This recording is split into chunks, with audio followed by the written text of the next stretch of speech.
reports that our agents get as they're debriefing people in these stash houses are representative of the atrocities that these smugglers commit. Border Patrol's top cop warning those wanting to cross the border about the dangers of stash houses. Yeah, today's Channel 5 Cecilia Gutierrez went to see for herself. She's in our studio now, live with more. We told you earlier about a stash house in Donna. Those immigrants had no air conditioning, little water, and one bathroom. Today, I walked through that house. Victor Drive is a quiet street that runs just off of Valverde Road in Donna. A stash house bus shook things up last week. The house is unassuming, a red-colored duplex that held 24 people, some of them children. They were found inside this two-bedroom apartment. Rio Grande Valley Border Patrol Sector Chief Manuel Padilla Jr. wants to warn immigrants about the dangers of a stash house. He says it's a growing epidemic. Year to date, we have an increase in stash houses. 122 stash houses were busted over the past 6 months. It was a combined Border Patrol and policing effort. The house on Victor Street is one of them. We're looking at a 70% uptick. Chief Padilla says a stash house isn't just a room where people wait to be moved from one point to another. It's often a place where human beings are treated like objects. People are assaulted. People are robbed of their money. Padilla says it's becoming more common for smugglers to become violent and hold immigrants for a long period of time to seek extra money. Holding them hostage. Some of the cases that we regularly have is that as they're being held in those stash houses, they make calls to the family and ask for ransoms. Hey, if you do not send us so much money by a certain period, you're never going to see your relative. Stash house operators know their human cargo can't escape and go to the police for fear of being deported.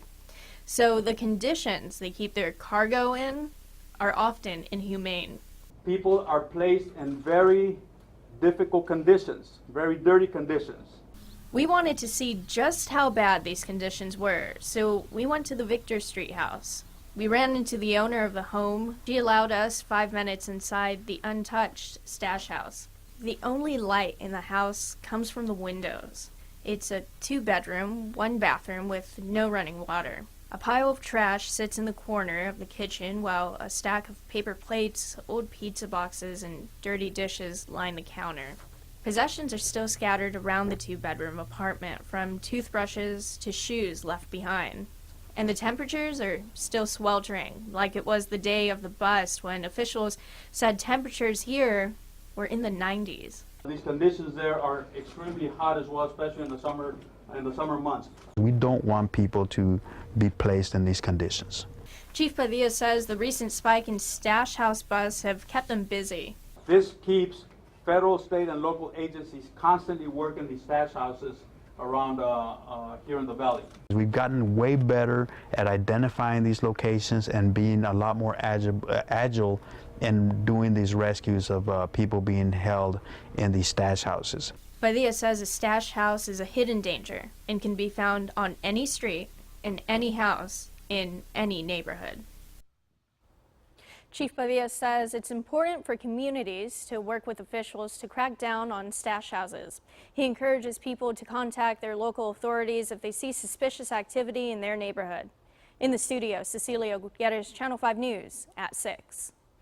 And there are several ways to spot a stash house that might be in your neighborhood. This is a Channel 5 News Extra. Border Patrol officials tell us a stash house is often a rental home on a dead-end road or a cul-de-sac. Some signs to look for are different people moving in and out of the house. You saw in Cecilia's story where they put trash bags, accumulated those inside a room, but they tell us that sometimes you'll see trash piling up outside the house. And also, many times, the yard will be unkept.